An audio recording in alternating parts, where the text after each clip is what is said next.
저수지에서 발견된 건 지역의 시신이 아니었습니다. 새벽 5시 경찰이 저수지 근처에서 발견한 시신은 중년 남성이었는데요. 하지만 지역의 차가 바로 옆에 버려져 있었던 거예요. 이상철은 경찰서에서 확인 전화를 받고 온 가족이 경악했습니다. 다행히 시신은 지역이 아니었지만 그의 행방은 여전히 오리무중이었어요.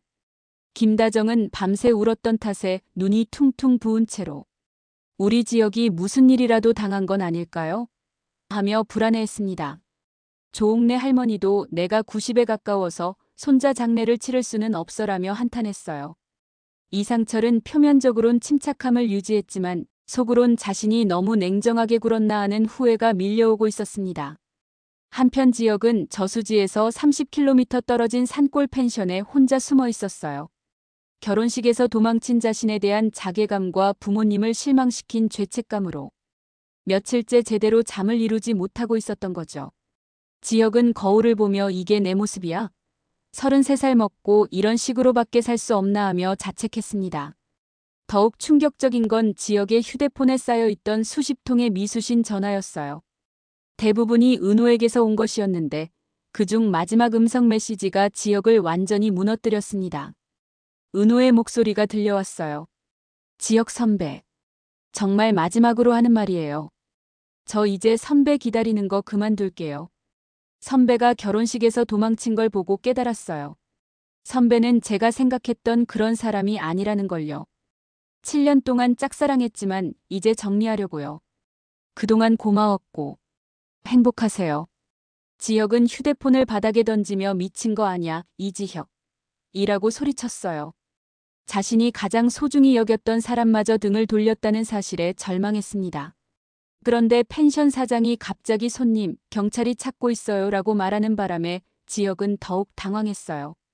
저수지에서 발견된 시신과 자신의 차 때문에 수사선상에 오른 거였죠. 지역은 내가 뭘 잘못했다고 하며 혼란스러워했습니다. 이때 박성재가 지역을 찾아 펜션까지 따라왔어요. 성재는 지역을 보자마자 야, 이 바보야. 내가 여기서 뭘 하고 있는 거야? 라며 화를 냈습니다. 하지만 곧 지역의 초라한 모습을 보고는 말을 잃었어요. 성재야. 나 정말 끝난 것 같아. 부모님한테도 실망만 안겨드리고 은호한테도 상처만 줬어. 나 같은 인간이 뭘 해도 될까? 성재는 지역의 어깨를 붙잡으며 그럼 이렇게 숨어 있는 게 답이야? 내가 도망쳐서 해결될 일이야? 라고 다그쳤습니다. 하지만 지역의 상태가 심각하다는 걸 알고는 일단 서울로 돌아가자고 설득했어요. 한편 서울에서는 은호가 지역과의 추억이 담긴 물건들을 정리하고 있었습니다. 대학 시절 지역이 선물했던 목걸이, 함께 찍었던 사진들, 생일 선물로 받았던 책들. 모든 걸 쓰레기 봉투에 담으며 눈물을 흘렸어요. 7년이나 기다렸는데 바보같이 왜 이렇게 오래 기다렸을까? 정순이가 딸의 모습을 보고 안타까워했습니다. 은호야, 그 사람 때문에 너무 상처받지 마라. 엄마가 보기에도 그 남자는 내게 맞지 않아. 그런데 바로 그때 성재가 은호의 카페로 찾아왔어요. 성재는 은호에게 후배님 지역이를 찾았어요. 그런데 상태가 많이 안 좋더라고요라고 전했습니다. 은호는 잠깐 흔들렸지만 곧 그건 제가 알 바 아니에요. 저 이미 선배와는 정리했다고 했잖아요라고 단호하게 말했어요. 하지만 성재는 은호의 진심을 알고 있었습니다.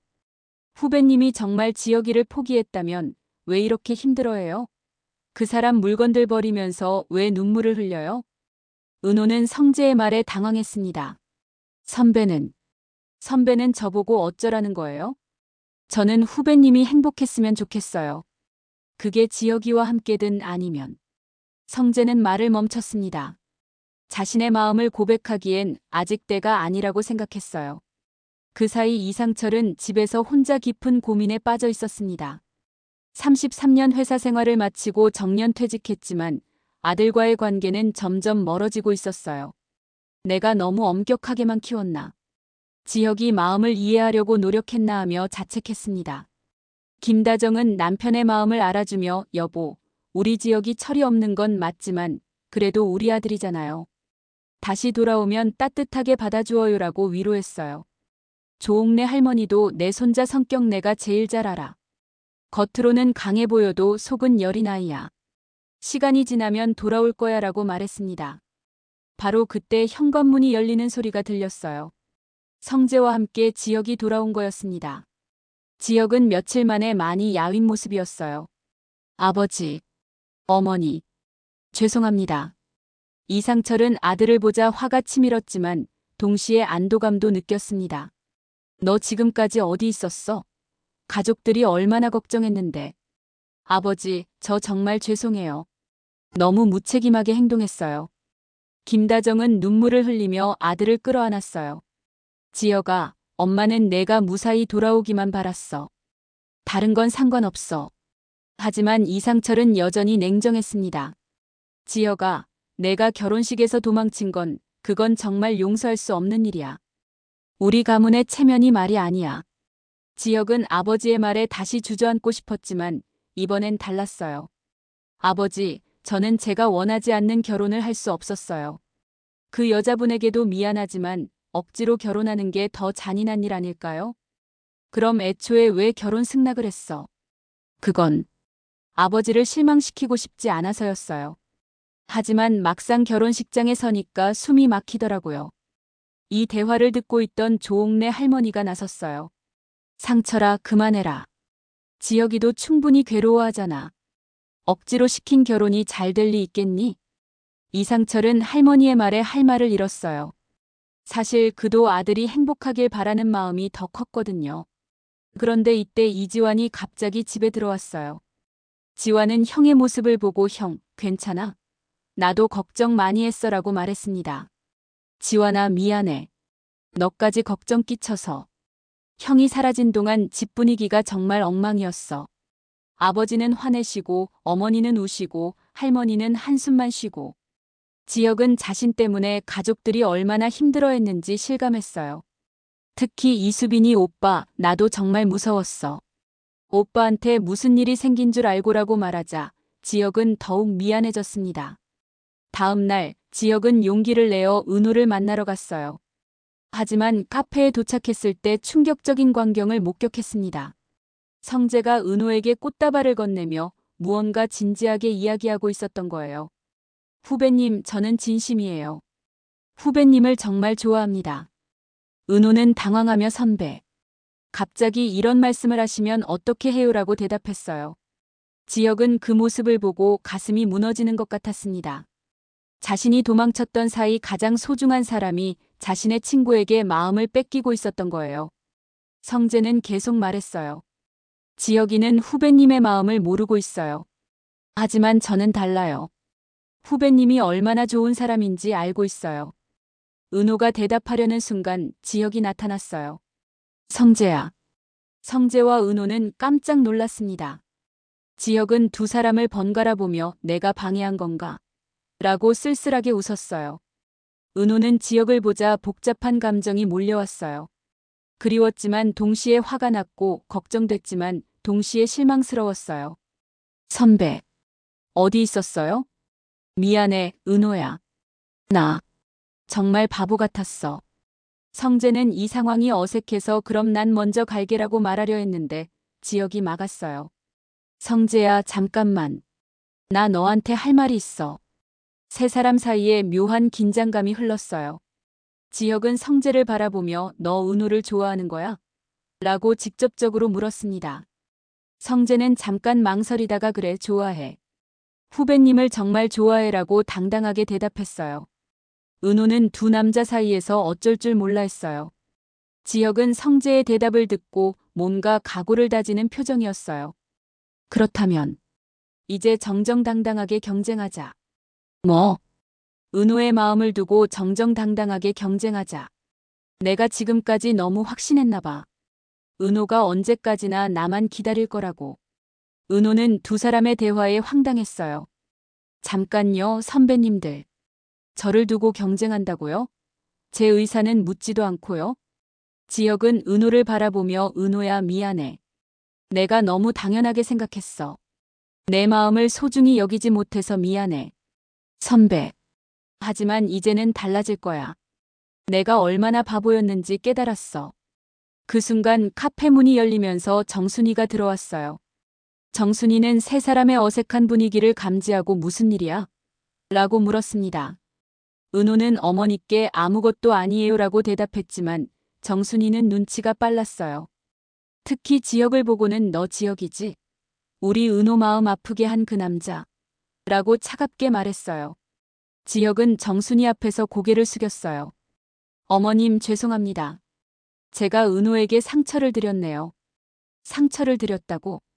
우리 은호가 너 때문에 며칠 동안 얼마나 울었는데. 성재는 이 상황을 보고 지혁아, 우리 나가서 이야기하자고 제안했어요.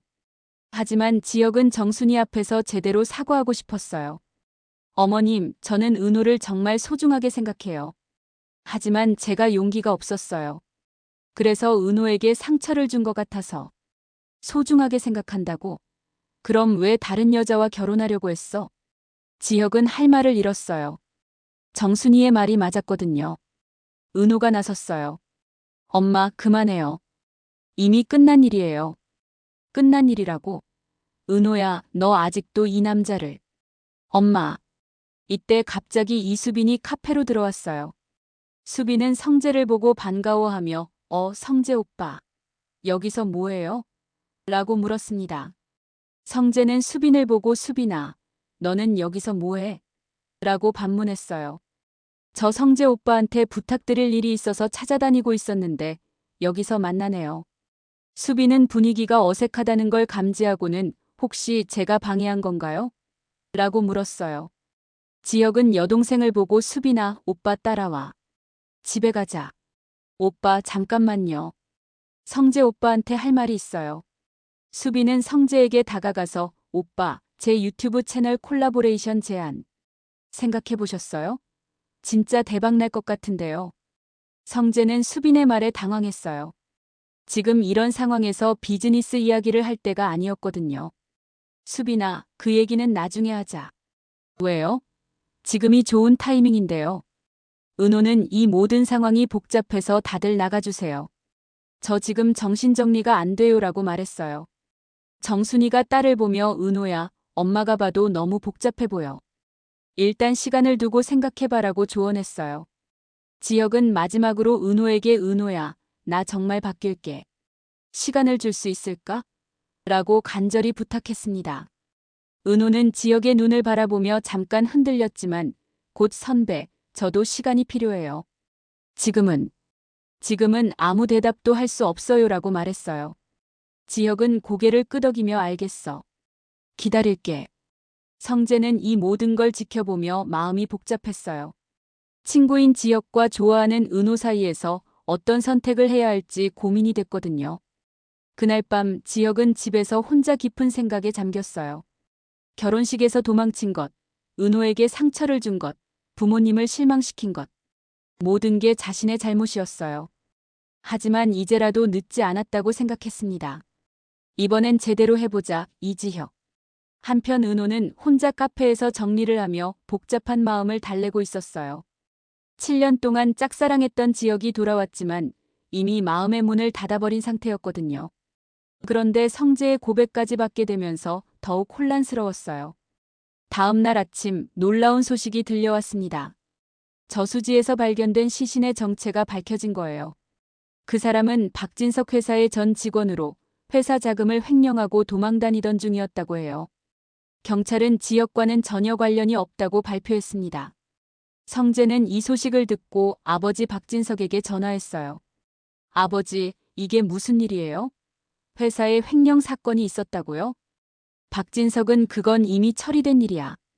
내가 걱정할 필요 없어라고 대답했지만 성재는 뭔가 석연치 않다고 생각했어요. 바로 그때 고성희가 성재에게 전화를 걸어왔어요. 성재야, 집에 좀 와봐. 내 아버지와 이야기할 게 있어. 성재는 계모 고성희의 전화를 받고 불안했어요. 고성희는 평소에 자신에게 별로 관심을 보이지 않았는데 갑자기 집으로 오라고 하니까 말이에요.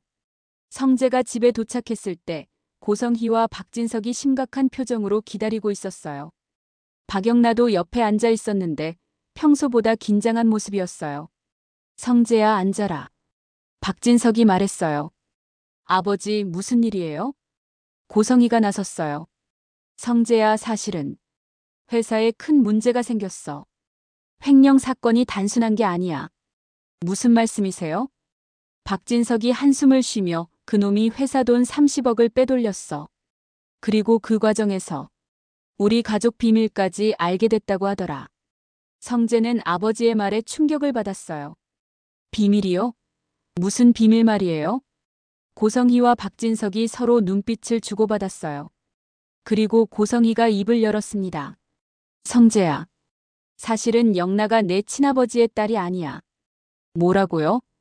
이 충격적인 폭로로 성재는 말을 잃었어요. 박영나도 어머니의 말에 창백해졌습니다. 엄마, 그게 무슨 말이에요? 고성희는 딸을 바라보며 영나야. 미안해. 엄마가 이제까지 숨겨왔는데. 이 순간부터 성재 가족에게는 새로운 위기가 시작되었습니다. 과연 이 비밀이 어떤 파장을 불러일으킬지, 그리고 지역과 은호, 성재의 삼각관계는 어떻게 전개될지. 모든 것이 더욱 복잡해지고 있습니다. 여러분, 오늘 화려한 날들 7회 예상 줄거리 어떠셨나요? 저수지 시신의 정체부터 박영나의 충격적인 출생 비밀까지. 정말 숨막히는 전개였죠? 과연 지역과 성재 중 누가 은호의 마음을 얻게 될까요? 그리고 고성희가 숨겨온 비밀의 전모는 무엇일까요? 다음 8회 예상 줄거리가 궁금하시다면 구독 버튼과 좋아요 꼭 눌러주세요. 여러분의 관심이 더 재밌는 콘텐츠를 만드는 원동력이 됩니다. 댓글로 여러분이 예상하는 다음 전개도 들려주세요. 8회에서는 과연 어떤 반전이 기다리고 있을지. 다음 영상에서 만나요.